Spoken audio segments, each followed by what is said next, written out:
भर में मकर संक्रांति पर्व की धूम है और मकर संक्रांति मनाने के लिए अहमदाबाद पहुंचे हैं गृह मंत्री अमित शाह। लोगों से उन्होंने वहां पर मुलाकात की है और पतंगबाजी में भी आजमाते हुए नजर आए अपने हाथ। अहमदाबाद में गृह मंत्री अमित शाह की पतंगबाजी की ये तस्वीरें इस वक्त आप देख रहे हैं। पूरे देश में आज मकर संक्रांति की धूम है। त्योहार के मौके पर केंद्रीय गृह मंत्री अमित शाह गुजरात पहुंचे और उन्होंने अहमदाबाद के मेमनगर इलाके में शांति निकेतन सोसाइटी के लोगों के साथ मकर संक्रांति मनाई। इस दौरान उन्होंने पतंग भी उड़ाई। उनके साथ गुजरात के सीएम भूपेंद्र पटेल भी मौजूद रहे। वहीं केंद्रीय गृह मंत्री अमित शाह के आगमन को लेकर सोसाइटी को रंग बिरंगी पतंगों और रंगोली से खूबसूरती से सजाया गया था। लोगों ने केंद्रीय गृह मंत्री अमित शाह और सीएम भूपेंद्र पटेल का स्वागत किया। इस दौरान पारंपरिक ढोल नगाड़ों की धुन पर सांस्कृतिक कार्यक्रम प्रस्तुत किए गए। केंद्रीय गृह मंत्री अमित शाह और सीएम भूपेंद्र पटेल ने लोगों को मकर संक्रांति की शुभकामनाएं भी दी। किस तरीके से उत्साह में गृह मंत्री अमित शाह नजर आए जब पतंग उड़ा रहे थे, उस दौरान की तस्वीरें आप देखिए। गृह मंत्री अमित शाह किस तरीके से खुश होते हुए और काफी उत्साहित होकर पतंगबाजी करते हुए नजर आए। ये तस्वीरें बड़ी दिलचस्प हैं। ये तस्वीरें हैं गृह मंत्री अमित शाह की पतंगबाजी की। मकर संक्रांति मनाने के लिए आज अहमदाबाद पहुंचे गृह मंत्री और पतंगबाजी करते हुए नजर आए। उनके साथ गुजरात के सीएम भी नजर आ रहे हैं। ये देखिए आप, गृह मंत्री अमित शाह पतंग उड़ा रहे हैं, चेहरे पे मुस्कुराहट और उत्साह देखिए आप। उत्साह बिल्कुल इस तरीके का जैसे बच्चे से लेकर बड़ों तक उत्साहित रहते हैं पतंगबाजी के लिए। बिल्कुल उसी तरीके से गृह मंत्री अमित शाह भी उत्साहित नजर आ रहे हैं और ये पतंगबाजी उन्होंने अहमदाबाद में की।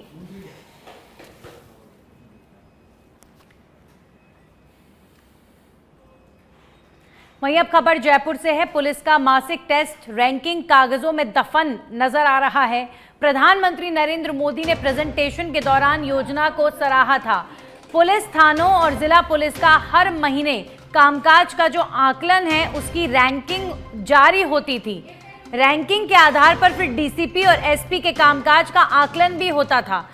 दुष्कर्म को सॉल्व करने और ट्रैप की कार्रवाई होने पर थानों की माइनस मार्किंग भी होती थी। पुलिस मुख्यालय हर महीने 18 मापदंडों के आधार पर जारी करता था जिलों की रैंकिंग। 2013 में डीजीपी ओमेंद्र भारद्वाज के कार्यकाल में कामकाज का आकलन करने के लिए ये कार्य मूल्यांकन योजना शुरू की गई थी।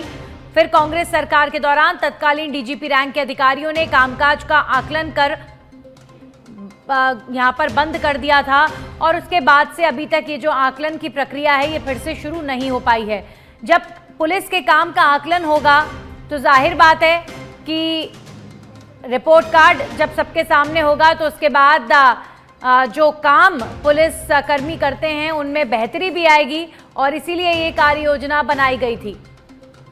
हमारे सहयोगी ओम प्रकाश जुड़ चुके हैं इस खबर पर। ओम प्रकाश, रैंकिंग दी जानी चाहिए थानों को जो कार्य योजना 2013 में बनाई गई थी और ये कार्य योजना इस पर काम होना पिछली गहलोत सरकार में बंद हो गया, लेकिन उसके बाद अभी तक भी शुरू नहीं हो पाया। ये निराशाजनक बात है। 2013 में जब तत्कालीन डीजीपी थे ओमेंद्र भारद्वाज, उन्होंने उस समय साइबर के डीजी थे कपिल गर्ग, तो उन्होंने एक कार्य मूल्यांकन प्रणाली योजना बनाई थी और यह योजना पूरे प्रदेश में लागू की गई थी। इसके आधार पर थाना, डिप्टी ऑफिस और एडिशनल एसपी के साथ में जो डीसीपी, एसपी और रेंज आईजी है उसकी भी एक पूरी कार्य मूल्यांकन किया जा रहा था लगातार। तो उसमें जो डिस्ट्रिक्ट है, रेंज है, उनको हर माह एक रैंकिंग दी जाती थी। तो इससे रेंज और जिलों के कामकाज का आकलन का पता चलता था कि कौन जिला एसपी कैसा काम करवा रहा है, कौन range IG law and order व्यवस्था संभालने में कैसा उनका प्रारूप है। तो उसमें जो 18 मापदंड बनाए गए थे उसके आधार पर इनके नंबर अलग अलग तय किए थे। जैसे दुष्कर्म का भी हुआ, चोरी, नकबजनी और जो पेंडेंसी है उसको भी खत्म करने के, ऐसे सबके अलग अलग नंबर तय किए गए थे। तो उसके आधार पर जो बीजेपी सरकार की थी तो उसमें रैंकिंग दी जा रही थी। इसके आधार पर ट्रांसफर पोस्टिंग का भी काम हो रहा था, लेकिन जब कांग्रेस सरकार आई तो कुछ अफसरों ने इसे प्रणाली को बंद कर दिया और उसमें कहा गया कि तब कि इसको अपडेट करेंगे, नए सिरे से लागू करेंगे। लेकिन पिछले ये 3 साल से बंद है और इसका नतीजा ये है कि बंद होने के कारण जो कार्य मूल्यांकन हो रहा था हर माह वो नहीं हो पा रहा। ऐसे में जो पुलिसकर्मी है उनके कामकाज का भी आकलन नहीं हो पा रहा। तो कहीं ना कहीं इससे आमजन को भी नुकसान हो रहा है, क्योंकि कार्य मूल्यांकन होने से जो पुलिसकर्मी है लगातार काम करते हैं। बिल्कुल, कार्य मूल्यांकन होता है, उनका एक तरीके से रिपोर्ट कार्ड सामने आता है, तो थानों में पुलिसकर्मियों में भी एक कंपटीशन की भावना रहती है कि हम बेहतर काम करें और अपनी रैंक को बेहतर करें। लेकिन जब ये आकलन योजना ही ठंडे बस्ते में चली गई है तो वाकई ये सोचने का विषय है कि इसे दोबारा से चालू किया जाना चाहिए। बहरहाल शुक्रिया ओम प्रकाश आपका तमाम जानकारियों के लिए।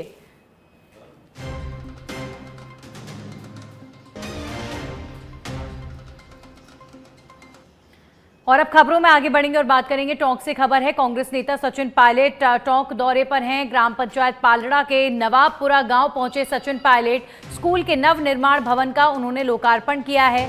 सरपंच मौसमी देवी रामदेव मीणा ने सचिन पायलट का स्वागत भी किया। वहीं पूर्व विधायक कमल बैरवा, प्रधान प्रतिनिधि हंसराज फागना मंच पर इस दौरान मौजूद रहे। कांग्रेस नेता सचिन पायलट टोंक के दौरे पर और ग्राम पंचायत पालड़ा के नवाबपुरा गांव पहुंचे सचिन पायलट, जहां पर तमाम कांग्रेस के कार्यकर्ता और उनके समर्थकों ने उनका स्वागत किया। सरपंच मौसमी देवी और रामदेव मीणा ने सचिन पायलट का स्वागत किया। मंच पर तमाम नेता सचिन पायलट का स्वागत करते नजर आए। लगातार टोंक के दौरे पर सचिन पायलट रहते हैं, नजर आते हैं, क्योंकि टोंक उनका क्षेत्र भी है और वहां के विकास कार्यों का आकलन करना, वहां के कार्यकर्ताओं से मिलना, वहां की परेशानियों को जानने के लिए सचिन पायलट अक्सर टोंक का दौरा करते हैं। तो एक बार फिर से सचिन पायलट टोंक दौरे पर रहे और जोरदार स्वागत कांग्रेस नेता का पार्टी के तमाम कार्यकर्ताओं द्वारा किया गया। और मंच पर सचिन पायलट के साथ तमाम जो क्षेत्रीय नेता हैं वो भी नजर आ रहे हैं।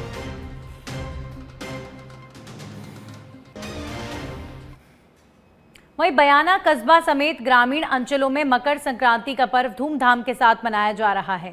सुबह से ही जगह जगह दान पुण्य का दौर चल रहा है। महिलाएं मंदिरों में पूजा अर्चना के साथ ही भगवान को तिल से बने पकवानों का भोग लगा रही हैं। इसके साथ ही घर के बड़े बुजुर्गों का आशीर्वाद लेकर पूजा अर्चना के बाद 14 वस्तुओं का दान भी किया जा रहा है। वहीं गौशाला में भी श्रद्धालु गायों को चारा और गुड़ खिला रहे हैं और मकर संक्रांति के इस पर्व को धूमधाम से मनाया जा रहा है। तो आज के दिन आप मुख्य तौर पर राजस्थान में किसी के घर जाएंगे तो आपको दाल के पकवान, तिल के पकवान ज़रूर खाने को मिलेंगे। इसी के साथ ही भगवान की पूजा अर्चना का दौर भी लगातार चल रहा है। पतंगबाजी लगातार देखने को मिल रही है, आसमानों में पतंगें उड़ रही हैं और यही जो रौनक है, यही जो कल्चर है राजस्थान का, दुनिया भर में राजस्थान को सबसे अलग बनाता है।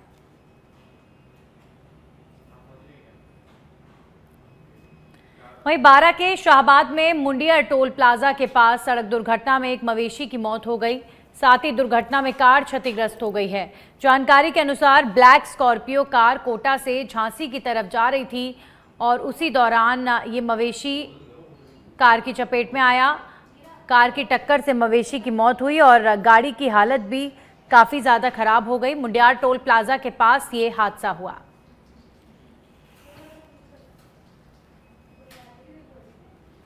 वहीं बूंदी के केशवराय पाटन में 9 महीने से फरार इनामी आरोपी को पुलिस ने गिरफ्तार कर लिया है। 5000 का इनामी आरोपी, जिसने बुजुर्ग को नशे की दवा खिलाकर लूट की वारदात को अंजाम दिया था। आरोपी महेंद्र मीणा ने बुजुर्ग जगदीश गुर्जर को लूट के बाद रेलवे स्टेशन के पास झाड़ियों में छोड़कर फरार हो गया था और अब 9 महीने बाद इस फरार आरोपी को पुलिस ने गिरफ्तार किया है। तो इस आरोपी पर 5000 का इनाम भी घोषित किया गया था। एक बुजुर्ग की हत्या कर और उसके शव को रेलवे ट्रैक के पास पटक दिया था इस आरोपी ने और फिर फरार हो गया था। पुलिस लगातार इस आरोपी की तलाश में थी।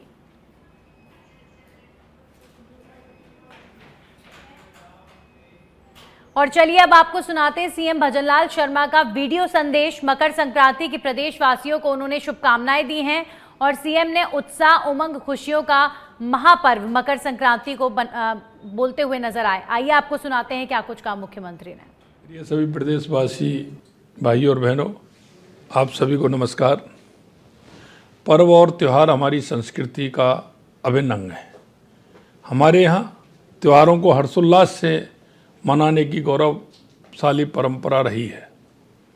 किसान की फसल पकने पर मनाया जाने वाला लोहड़ी का त्यौहार सुख और समृद्धि का उत्सव है। इससे आपसी भाईचारा मजबूत होता है और समाज में सद्भाव बढ़ता है। मैं लोहड़ी पर आप सभी को शुभकामनाएं देता हूं और आपके जीवन में सुख समृद्धि की मंगल कामना करता हूं। सूर्यदेव के उत्तरायण होने तथा बसंत ऋतु के आगमन की खुशी में हम 14 जनवरी को मकर संक्रांति का पर्व मनाते हैं। यह पर्व हमारे देश की समृद्धि, विरासत और सांस्कृतिक एकता का प्रतीक है। मैं आपसे आह्वान करता हूं कि मकर संक्रांति के पावन पर्व पर सकारात्मक सोच के साथ कर्मशील और दानशील होने तथा जरूरतमंदों की मदद करने का संकल्प लें, ताकि प्रदेश उन्नति के नए शिखर को छू सके। इस पर्व पर हम उमंग और उत्साह के साथ पतंगबाजी भी करते हैं। पशु पक्षी हमारे पर्यावरण और संस्कृति के अटूट हिस्सा हैं। हमारा कर्तव्य है कि पशु पक्षियों का संरक्षण करें और पतंगबाजी के लिए ऐसी डोर का उपयोग ना करें जिससे किसी बेजुबान पक्षी के जीवन को हानि पहुंचे। साथ ही पतंगबाजी में चाइनीज माजे के उपयोग से दुर्घटनाओं की संभावना बनी रहती है। राज्य सरकार ने चाइनीज माजे की बिक्री, संग्रहण और उपयोग को पूर्ण रूप से प्रतिबंध किया है। मैं आपसे अपील करता हूं कि चाइनीज माजे का उपयोग ना करें और ना ही आसपास होने दें। अगर कोई व्यक्ति चाइनीज माजे का उपयोग करता है, बेचता है, तो जिला प्रशासन को तुरंत सूचित करें। आइए हम सब मिलकर हर्षोल्लास से लोहड़ी और मकर संक्रांति का पावन पर्व मनाएं। आप सभी को पुनः मकर संक्रांति और लोहड़ी की बहुत बहुत ढेर सारी शुभकामनाएं। आप सभी को बहुत बहुत धन्यवाद। नमस्कार।